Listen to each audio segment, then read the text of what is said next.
Good morning. We are in the middle of Perek Yud Zayin of Melachim Bet.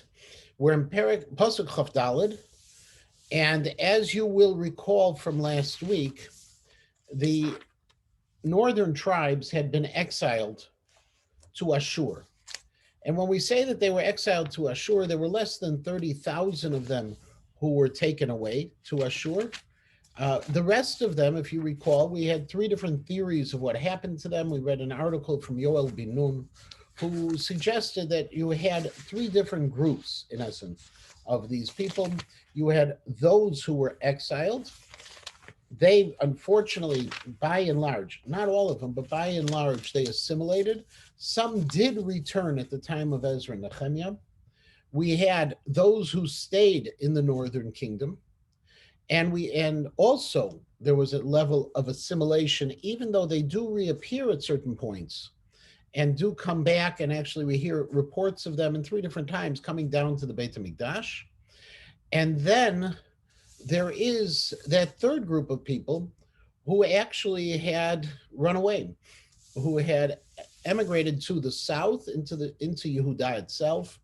All of this leading ultimately to the fact that our identity is an identity of Yehudim, whether we are from the tribe of Yehuda or not. We don't know. Yehuda became this amalgam of all these different tribes. And where we had left off was that final statement that they had been exiled. Then, as after they were exiled, the very next step that happens is the fact that you have to repopulate the major centers. The majority of the leadership were gone. The majority of the people of the metropolitan areas were gone, and we had to repopulate it. And the process of repopulating was part of the Assyrian approach of population exchange, where they will take people from one place and move them to another, and vice versa along the stage. And so we are dealing again in this era. We're dealing with Sargon, who is Sargon the second, who is the king of Assyria. He had taken over from Shalmaneser the fifth, who was the son of Tiglath-Pileser the third. And this is the era that we're talking about. And again, if you ever want to see a lot of this history, it's on display here in Chicago as one of the major centers of that archaeology of Assyria and Babylonia at the Oriental Institute. The pasuk begins in pasuk Chaf Daled, Vayavei melech Ashur mi Bavel, umikuta, umeava, umechamat, usfarvayim, vayoshev ba'arei Shomron. And the king of Ashur, Sargon II, brought people from Bavel. Bavel is a city. Babylon is the city that was the capital of Babylonia. And from Kut and Ava. Kut and Ava were both cities that were within 30 some miles, 20, 30 miles of the capital that was known as Bavel, and also from Sarvayim. Now, that location, we're not 100% sure where it's at, but it must have been in that same area, which today is Iraq. And he brought them over to Shomron, Tachat Bnei Yisrael, in place of the Jews, Vayirshu et Shomron, Vayishvu ba'aram. And they took over Shomron, the capital city, and that entire area of Shomron, the northern kingdom, and as a result, they then entered into their cities. Now, Vayihi b'tchilat shivtam sham, lo yaru et Hashem. However, these foreigners who were now moved into Eretz Yisrael, when they first appeared there, they weren't in awe of God. Vayishalach Hashem bahem et arayot. And as a result, God sent against them wild lions. The lions. Now, we've had a couple of other instances of lions. If you remember, with Elisha, there was a situation of lions as well. And there was the lions of the Navi who went north and was supposed to come right back south and was killed by a lion as well. And it's entirely possible that when you leave large portions of land unpopulated and barren, that wild animals will come in. Vayu horgim bahem. And the lions were killing them. Now, the real question here is, of course, that the Pasuk gives a reason for the lions killing them. It's not because the land had been conquered, but rather the lions are killing them because they didn't fear God, which is a very strange level of responsibility. These are pagans who are coming into the northern kingdom of Israel. And so, therefore, why are they being punished? Why? What do they know any better? They're worshiping their gods, and we'll see a whole series of them that we're going to learn about. What was it about them, and why was God ready to punish them? And so the Radak explains that ultimately, and this is following an approach from the Ramban back in Chumash, the Radak takes the approach that ultimately Eretz Yisrael is a sacred land, and it can't bear idolatry. That once the Jews came and captured the land of Israel, there was something about the land of Israel itself. And so even though you may not be able to blame the people who were coming, Eretz Yisrael couldn't deal with it. Okay, ultimately, lo tisbol haaretz hatoavot hahem. The land just can't deal with those kinds of things. Yes, Shoshi. Is there a reason why it's ha'arayos? Yeah. So right. So why is it ha'arayot? So ultimately, when we talk about the lions themselves who coming, these are lions we've had experience with lions before. Okay, and as a result, we have these arayot. Okay, the arayot, which are the punishment. If you remember, even in Kriyat Shema, we talk about the fact that what's going to happen is that we will be attacked by the animals. And so this is what was promised ultimately, what was expected to happen, even though it catches you off guard because you don't think about it in the same way. That's the ha'arayot. Vayomru lemelech Ashur lemor. And so these people in the northern kingdom turned to Sargon II, and they said, Hagoyim asher higlita v'toshev barei Shomron lo yadu et mishpat Elokei haaretz. He said, these people who you have exiled and you've now settled in the land of Shomron, we don't know the laws of the gods of this land. Vayishalach bam et ha'arayot, and he sent against us. I was talking in third person, the lions. Vehinam emitim otam, the lions are killing them. Kasher enam yodim et mishpat Elohei haaretz, because we just don't know how to do what we need to do. Now, this is a classic pagan response. The classic pagan response says, something bad is happening. Let's look at the changed variables. It's a different land. Every land has their own God. We've moved to a new land. We don't know how to deal with it. This isn't fair what you're doing to us. Vayitzav melech Ashur lemor, holichu shama echad me'hakohanim. And so at that point, the king of Ashur said, walk over there or move there, one of the Kohanim asher higlita misham, who you had exiled from the northern kingdom. Vayelchu veyeshvu sham, and they went and they settled there. Vayorem et mishpat Elohei haaretz, and let this Kohen teach them what can be done. Now, there's a couple of issues. One issue is a simple issue of dikduk. What does the king ask for? We used to be interactive. What does the king ask for? He asked for one of the Kohanim, echad me'hakohanim, right? At the end of the pasuk, look at the verbs, vayelchu vayeshvu sham vayoren mishpat Elohei haaretz. Plural or singular? It's plural. So if he asks for one, where are all these other people coming from? So the answer is, according to the Kli Yakar, one Kohen went, but there were other people who went along in his delegation. Interestingly, the Kli Yakar says those other people who went along were also non-Jews who were being resettled to take the place of those who had been killed by the lions. That's his approach. The Dat Mikra takes a simpler approach to it. The Dat Mikra says, no, why is it plural? It's plural because the Kohen's going to come by himself? What about his family? Okay, that the king of Ashur resettled the Kohen and his immediate family, and then some other people as long to help out.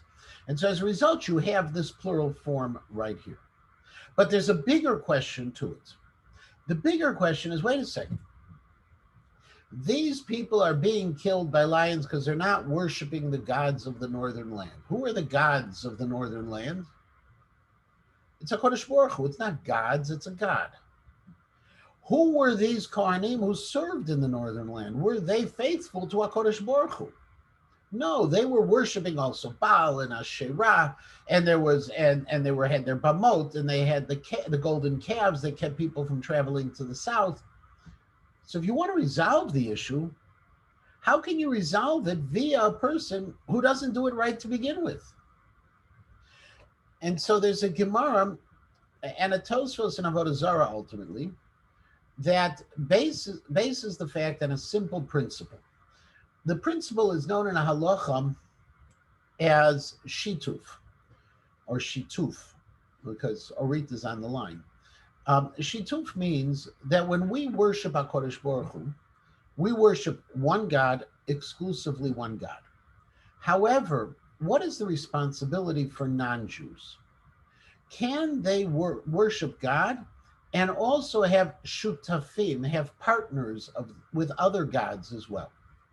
And the Tosfot says that according to our halacha, while it's prohibited for a Jew to have other gods to help out God, to be shutafim, nevertheless, for a non-Jew, as long as HaKadosh Baruch Hu is the boss, and there are lesser gods to go along with, it's 100% okay. And so the very strange scenario presents itself that here is a person who is a Kohen in the northern kingdom who's been exiled, a leader apparently, one of those 29,000 people, 27 and 29,000 people who were exiled. And what he was doing was wrong for the Jews, but it's good for the non-Jews. Because non-Jews are allowed to worship Ishituf, and therefore, despite it all, he's able to resolve the problem. And they come, Vayavo echad me'akohanim, asher higlu mishomron, and one of these Kohanim comes, Vayeshev beBeit El, and he settles himself in Beit El, which was one of the religious centers. It was the southern religious center. Vayi moreotam, and he teaches them, Ech yiru et Hashem, how they're going to be able to fear God. And so right now, we have the teacher there. Vayuosim goy Elohav. And now the report. And so after this point, after this Jewish priest from the northern kingdom shows up, what happens? Every nation is worshiping their own God. They came from multiple locations. Each of them have their own gods. We're going to see a listing of those gods. Vayanichu beveit habamot asher asu hashomonim. And they went ahead and they brought those gods actually into the Beit HaBamot, into the sanctuaries which had existed in the northern kingdom. Goy ba'arehem asher hem yoshvim sham. And every one of these peoples, wherever they were sitting, did the same kind of thing. And what did they do specifically? Va'anshei Bavel asu et Sukkot benot. So the people from Bavel brought in their god that in Hebrew we refer to as Sukkot benot, which interestingly there's a Babylonian god. We assume it's Sakkud and Banitu. There were two gods. Okay, Sakdu was the Babylonian god, and I think I'm pronouncing Banitu right. Was the wife of Marduk, which was a Persian god as well. In fact, the word Mordechai most likely comes from the word Marduk, the name of one of their idols. Vanshei Kut, and the people of Kut, asu et Nergal. They had Nergal. Rashi says Nergal was an idol that was in the form of a tarnagol, of a chicken, which may sound somewhat whimsical, but remember, all of their idols were idols of something. So what difference if you're making an idol of a chicken and you're making an idol of a calf, or you're making an idol of anything else? According to the Dat Mikram, there was the number 3 god of Babylon was Nerigal. Okay, so you hear the name may be the same. What it looked like, we don't know necessarily. Vanshe Chamat asu et Ashima. And the people who came from Chamat, they did Ashima, which again, according to Rashi, was something in the shape of a goat. V'ha'avim asu nivchaz. The people from Avim did nivchaz. Nivchaz, we do know that there was a idol, Ibn Achza, which could be the same idol. Rashi says this was the shape of a cow, of a dog. Vet tartak, and they also did tartak. Tartak is the shape, according to Rashi, of a donkey. V'safarim sorfim et b'neihem be'esh, and the people of Safar, they were burning their children in fire. La'adar melech va'ana melech Elohei Sepharvim. And these two gods, Adar Melech and Amelech. Now, interesting, both of these, in terms of what they looked like, Rashi said they look like a mule. The Dat Mikra says Adar is referring to rain, the rain god or the rain king. But also at the very same time, if you notice, we know that human sacrifice in the ancient world, in Eretz Yisrael, that human sacrifice was a sacrifice which involved the Molech. There was the passing through the fire. We've come across Molech, and both of these gods have Melech, Molech, as part of their names as well. So it's entirely possible that there was somehow some form of Molech worship that came with them as well. But what's very strange is the verb that's being used here. If you notice, we're trying to describe the worship of these various idols. But the verb that's being used is the verb asu, they made. And it could be, and it's suggested that it could very be, the reason why they're saying the word asu is because we're trying to demean their actions. We're trying to say they worshipped, but how do they worship? They worship things that they made themselves. And that's why we're doing, they made these idols. They made these idols. What the Pasuk really wants to tell us is they worship these idols. But these are human-made idols, and as a result, we're demeaning them at the very same time. One last thing, which I did leave out in Pasuk Chavtet, just to go back for a moment. If you remember, it says, "Beveit habamot asher asu hashomronim." In the middle of the Pasuk, we talked about that every nation brought their idols to the Beit habamot asher asu hashomronim, which were the Samaritans had made. Who were the Samaritans in this Pasuk? From context, it seems pretty clear that these are the Jews of Shomron, right? You have Jerusalemites, you have those from Samaria, they're Samaritans. I guess you could also call them Samaraites, but I don't think that works in terms of the grammar. They are the Samaritans. And what it's important to remember, they're referred to as Shomronim in this Pasuk, is because we have to deal with this issue before we finish today of the idea of Shomronim, of the Samaritans. We still have Samaritans who exist today, and this is their origin story. To go back to where we're at there in the Psukim, and we'll get back to the Samaritans in a moment. Yeah, sorry. I have a question going back to Pasuk Chav Zayin. Yeah, go ahead.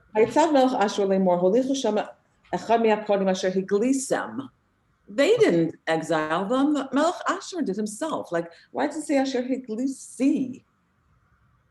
Like they didn't exile those people. Okay. So what happens is the way he's saying is the Melech Ashur. Okay, Sargon II and also I'm sorry, I was using his name.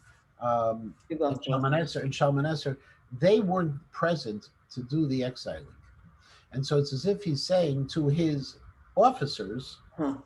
Okay, you officers who brought these guys here, get one of them and take them back. Okay, thank you. No problem. Okay. Now, v'yu yiraim et Hashem v'yasu lehem mikzatam kohanim v'amot v'yosim lehem b'veit habamot. And now we say that after this Kohen came, and after we lay out all the names of the idols that they were using as well, nevertheless, they fear God, which is what was necessary to stop the attacks of the lion. Some of them with the Kohanei Bamot, and some of them did it within the Beit HaBamot. So there was this move forward in both of those aspects. Et Hashem hayu yiraim, and to be explicit, they feared God. Vet Eloheim hayu ovdim, and they worshipped their own gods. Kamishpat hagoyim asher higlu otam misham, like the nations who had been exiled there. So all of them are doing the right thing, apparently. But the problem in this pasuk is, who are we really talking about? If you notice, "Kimishpat hagoyim asher higlu otam misham," like the ways of the nations who were exiled from there. So exiled from there means, what are we talking? What are we saying about the Jews in pasuk Lamed Gimel? Apparently, what we're saying is, Kimishpat hagoyim, the Jews, like the Aseret Hashvatim, like the 10 tribes who had been exiled from the northern kingdom, they were doing the things, the new people who would come in from Kut, and we'll deal with Kut as Kuth in English, or Kuthians in English as the primary group, but we'll deal with these people. But these people were doing just like the northern tribes had done. That's Radak and the Malbim. When Radak and the Malbim say, what's been going on here all along is the northern kingdoms were worshiping God B'Shituf. Now they were exiled for that sin. The people come to replace them into the north, and they're doing the same thing. They're worshiping God B'Shituf. There's God and there's their idols. It's exactly like it was.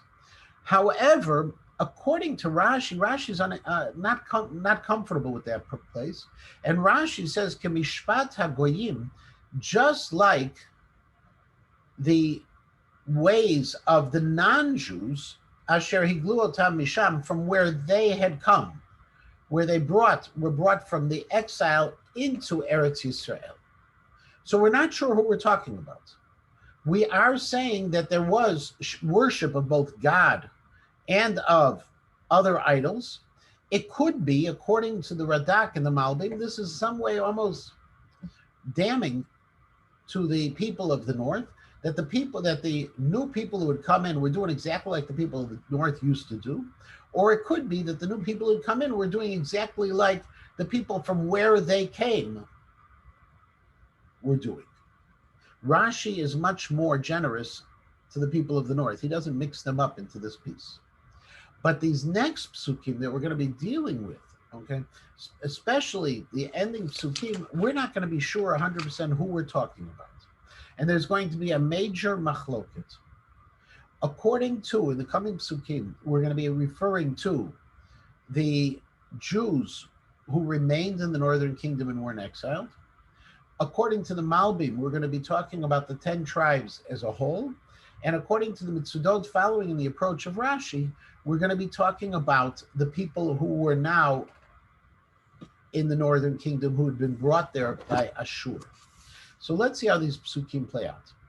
Va'ad hayom hazeh, until this day, Heim osim kimishpatim harishonim. Let's just assume for a moment that we're talking about the Kutim, the people who had been brought by the king of Ashur to resettle the northern part of the land. Let's see how these psukim work. To this day, they were doing like they had once done. Einam yireim et Hashem ve'einam osim kechukotam u'mishpatam u'v'chatorav v'chamitzvot asher tziva Hashem et bnei Yaakov asher sam shemo Yisrael. They aren't really Jews. Okay, these people from Kut who came, they're not really doing the whole picture. They're not Jews. Rather, Vayichrot Hashem itam brit v'yitzavem lemor lo tir'u Elohim achirim v'lo tishtachavu lahem v'lo ta'avdum v'lo tizbechu lahem. But God had entered into a covenant with them. Don't worship these other gods. Now, who is God entering into a covenant? That's with the Jews, obviously. But Pasuk Lamed Daled, are we talking about the non-Jews or are we talking about the Jews? The Mitzudot says we're talking about the non-Jews. To this day, they're not doing the right thing. In other words, at the moment when that Kohen came, they started, God is the boss and we got all these assistants. Nowadays, right to Yirmiyahu, already at the time of the second, the end of the first temple, 150 years forward, he says, it's not working. It just doesn't work. However, if I look back and I look at the Malbim and the Ralbag, what he's saying is that the Jews, whether they are staying in the northern kingdom or they were the ones who were exiled, to this day, the Jews did not learn their lesson. In other words, this is like a culminating kind of sentence. After we go ahead and talk about their exile, and after we talk about the repopulation of the north by non-Jews, Now we go back to the Jews and we say they never took their lesson, which flows right into Pasuk Lamed Hey, into 35. Because Pasuk Lamed Hey definitely talks about the Jews, because God never entered into a covenant with the non-Jews. And so, according to the Malbi and according to the Ralbag, what's happening here is God is saying, despite all that has now happened, the Jews still don't get it. They're not keeping the covenant.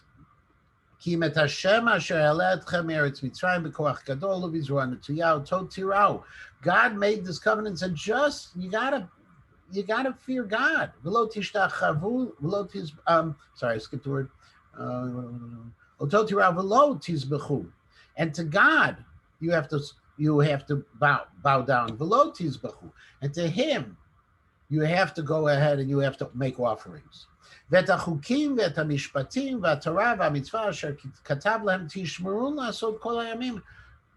you have to take care of all of your life. Don't worship any other gods. Never forget the covenant. And don't fear other gods. Just fear God. He is going to save you from all of your enemies. Now, if this is against the Jewish people, it works very easily. The Jews were exiled. The Jews were stuck in the northern kingdom. The Jews had been defeated. The Navi is telling them, listen, you have to start worshiping other gods. Just keep God, the Yud Kei Vav Kei, the HaKadosh Baruch Hu. If it's talking about these people of the north who were resettled there, who actually came from Bavel, it's saying that, you know what, you began a process of conversion to Judaism. You began to worship God, but you never made it the right way, and you never did it the whole way. And you have defiled this idea of worshiping HaKadosh Baruch Hu. We're not sure 100% which way it goes. The way talking as Musar to the Jewish people works, but it also could be to the others, and we'll see in a halachic sense it also plays a role. V'lo shameu ki'im kemishpatam harishon hemosim. They didn't listen. Now, who are we talking about? Who didn't listen, but they continued in their ways, their original ways? Well, it could be the Jews didn't listen. They saw all of the destruction and they saw the exile, and it didn't have any impact on them. And they continued doing the wrong things. It could be about the Gerei Arayot. And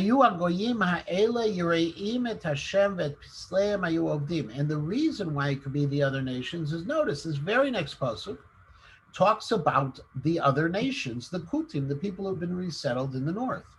So we're bouncing back and forth, and we're really not sure where the transition takes place.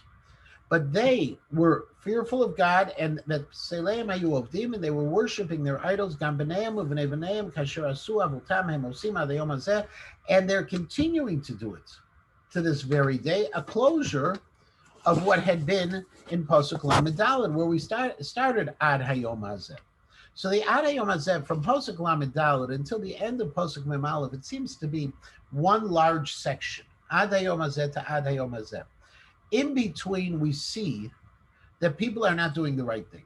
Now, exactly what that right thing is depends on who we're talking to.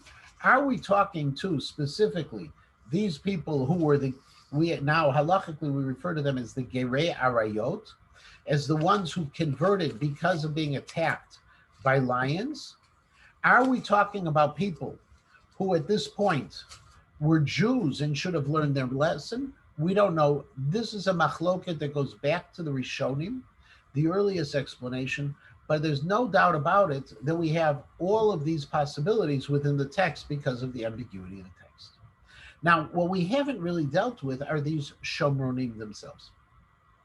So anyone who's been to Israel, especially if you were there many, many years ago when we would go around Nablus, okay, we would visit Har Grizim and Har Eval. You would see the two mountains of Har Grizim and Har Eval. And on Har Grizim, there is a small sect known as the Samaritans. Now, the Samaritans in history actually play a role also in Christianity, which is where the terminology of Good Samaritan comes along. The story in the Gospel of the Good Samaritan was that there was a person who was robbed, and even his clothing was stolen, and he was left on the side of the road.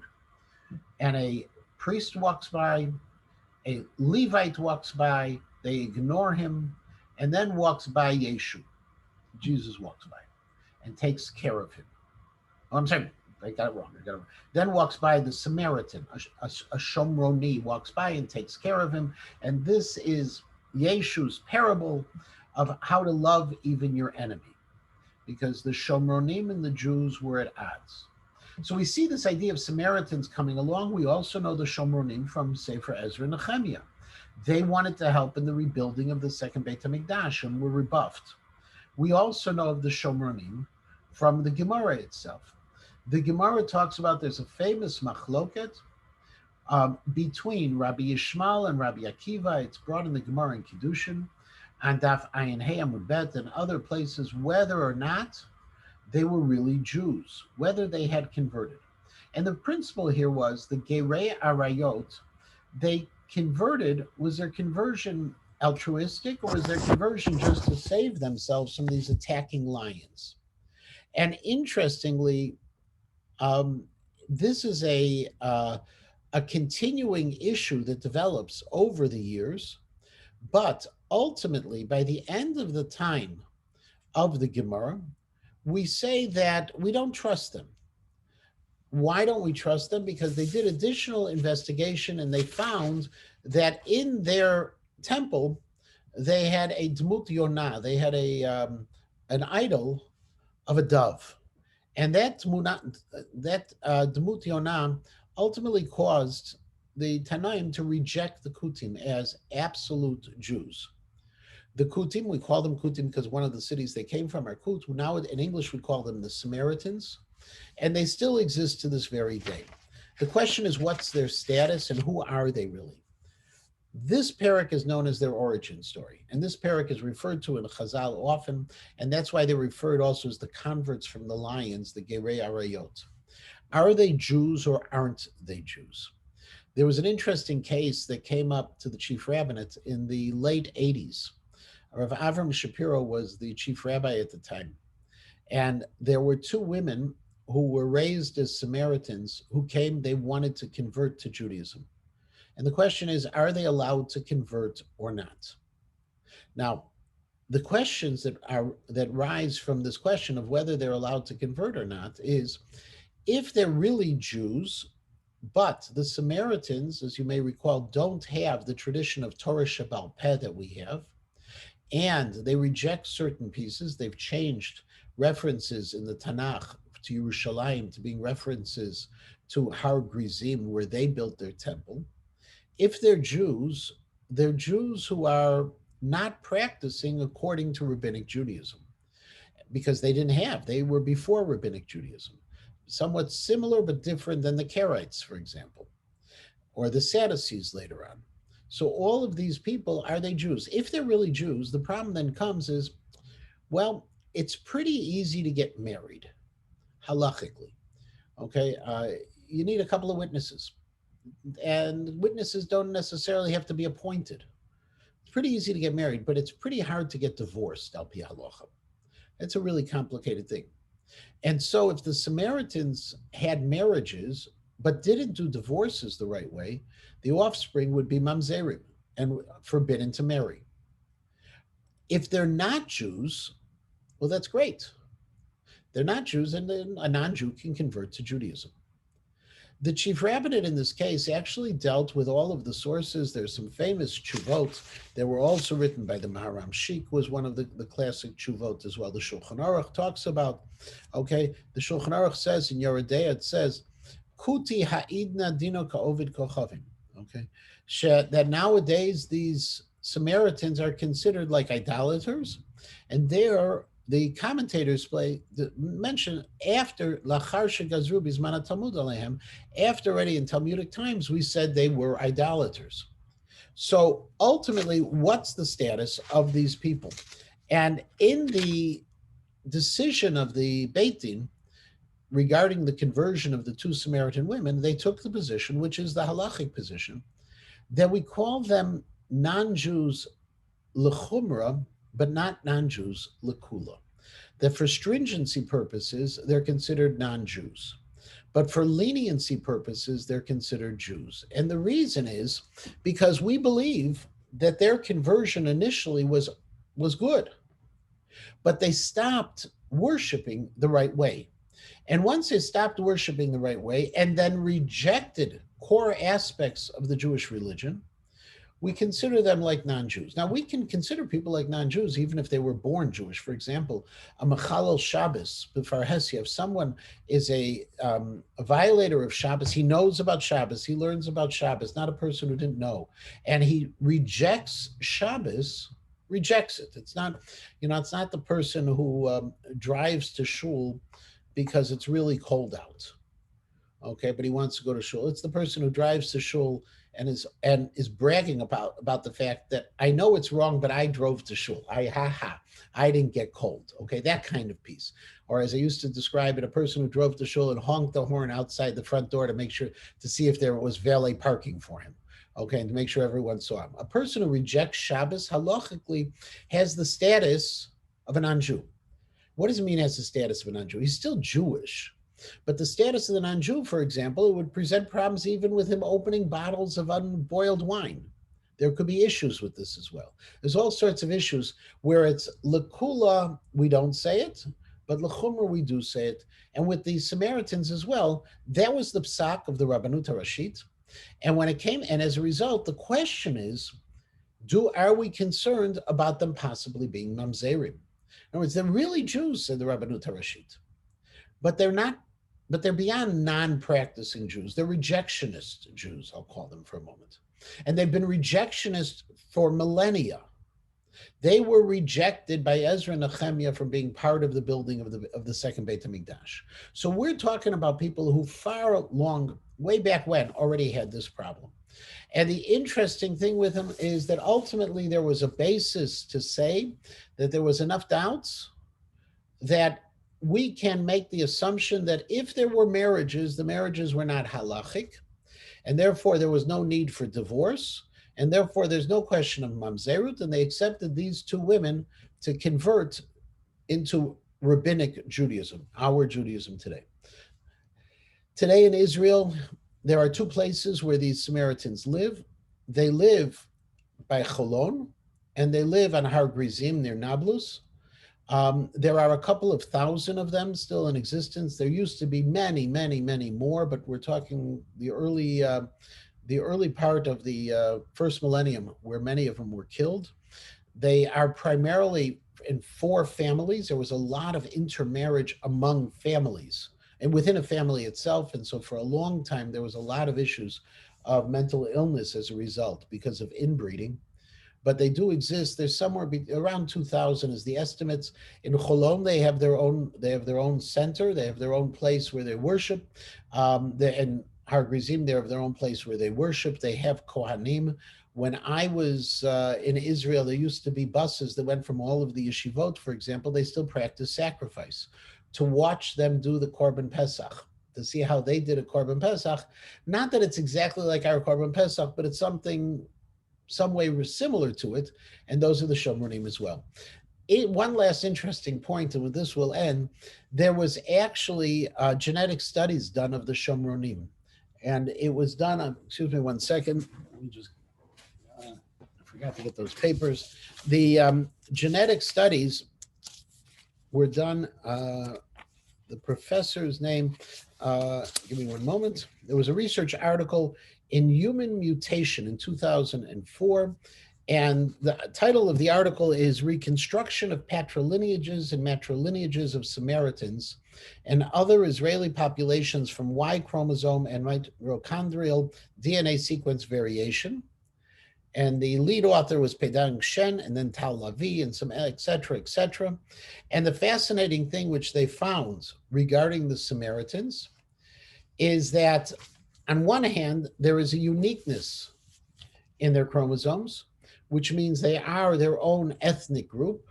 And on the other hand, they share on a patrilineal descent chromosomes also with the Jewish population.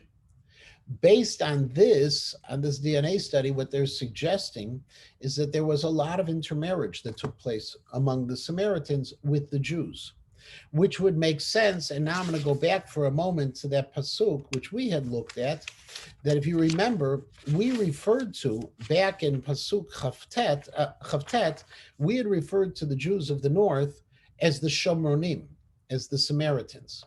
It is entirely possible, therefore, that this intermarriage took place right in this time when the Kutim came from the area of Iraq, of Babylonia. They were brought in. There were the lapsed Jews of the northern kingdom who remained after the exile, and it's entirely possible that they intermarried, and because of that intermarriage that you now have within the chromosomes, you now have indicators of both uniqueness and similarity. And so it would seem to support the position that the Samaritans themselves claim that they come from Ephraim and Manasseh. It would seem to support a middle ground somehow, that these Samaritans are the Gerei Arayot, and at the very same time, they could be some of them from Manasseh and Ephraim. Remember, Manasseh and Ephraim, your decision of what Shevet you're from is from the father, not from the mother. And it could be that everyone's right on this. We really don't know enough, but we do know that, again, if they want to marry among Jewish people, we require a conversion, what's called a conversion l'chumra, just to play it safe and to make sure that the person who's marrying into the Jewish people has converted and is considered Jewish. And with that, we're going to stop Perek Yud Zayin. Next week, we're going to come back, same time, same place. If there are any questions, Shoshi, I see you have your hand. So just as a practical issue today, so if there's somebody who decides to give up Judaism, B'farhesia, and then says, you know what, 5 years later, I was wrong, I'm going to become from again. That's not about tshuva. That's somebody who has to convert again. No, that's not about tshuva. In that case, if a person is Mechal Shabbos B'farhesia, while he's Mechal Shabbos B'farhesia, he's considered a mummer. He's given everything up, and he loses a lot of his status, but he's still Jewish. One of the great challenges in conversion in general is trying to make sure that the convert is sincere. I'm working now with a few people who are in the process of conversion. And one of the requirements, the Batei Din of the Beit Din of America, which is called the GPS system, it's a system together with the Rabbinical Council of America, is that anyone who goes through conversion, before the conversion can be followed through on, has to actually submit to a psychological assessment. Because you want to make sure, it was done by Dr. Fox in LA, devised it. You want to make sure that the person is converting and is going to be a sincere convert and continue with the conversion, continue being Jewish. The worst possible scenario is someone converts al pi halacha, gerei arayot, or even nowadays, and then gives it up, because we don't believe you can give up Judaism. You can change your status, but what you are is a sinner to a partial extent or a sinner to a massive extent. And so it's no great privilege to be a Jew if you're not planning on being a Jew who's serious about being a Jew. And the same thing with people who are born Jewish. If you give it up, there can be a period of time where we won't count you in a minyan. There can be a period of time where there would be questions of halachic status and of food and things like that. You lose all trust when it comes to the question of core pieces, especially when it comes around Shabbos, issues of Shabbos. But if at some later point a person is choser b'tshuva, HaKadosh Baruch Hu takes you back, and we take him back. So no Jew is ever beyond hope. So were these Shomronim, did they accept Judaism at some point or no? So ultimately we hold there was a point where they accepted Judaism.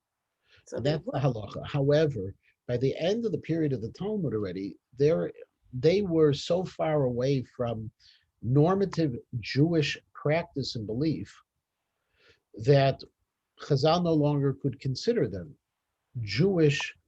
Remember, l'chumra not l'kula, we couldn't consider them 100% Jewish. We had grave concerns about what they were and what they were doing. We could originally, by the way, in the earlier times in the Gemara, we were saying that these kutim were so good that the mitzvahs they kept better than the Jews did. Okay, but then it all shifted, and it was a gradual shift. Again, it could be a combination of many, many factors. But again, remembering that they were rejected at the time of Ezra and Nehemiah, that was a major issue. Remembering that in the time of the building of the second Beit HaMikdash, Sanballat was actually one of the people who tried to stop the building of the Beit HaMikdash. He was the head of these Samaritans. So They were enemies.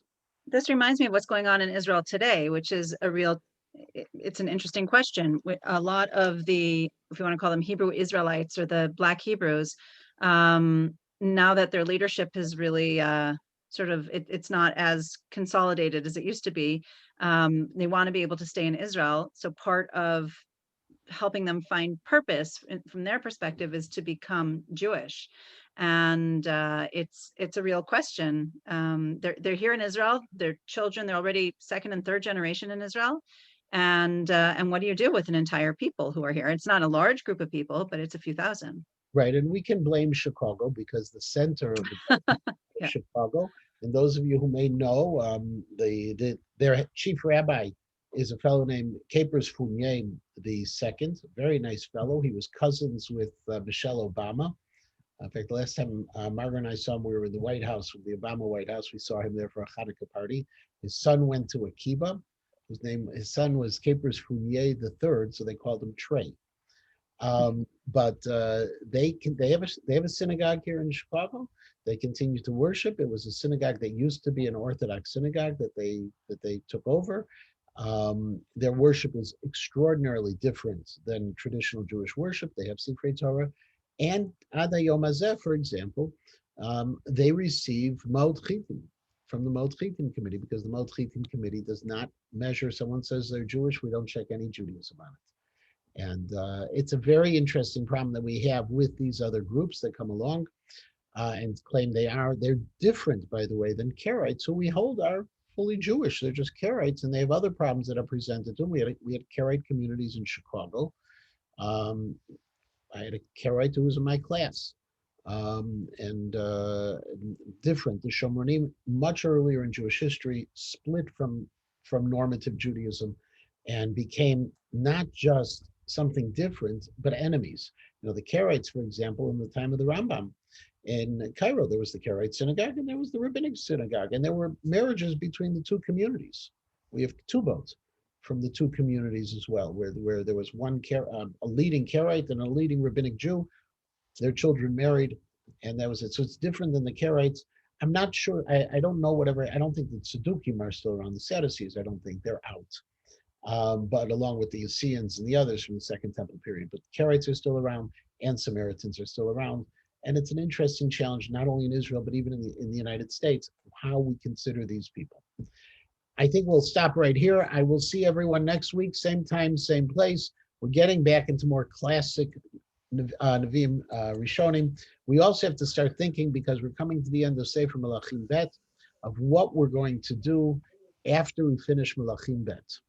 We've gone through this once before, and we've done a lot of other Sfarim, but and what we've discovered is people like Sfarim that are more narrative than poetic. So just to consider that, and we'll see everybody next week. Bye-bye. Okay, thank you. Thank you, Rabbi.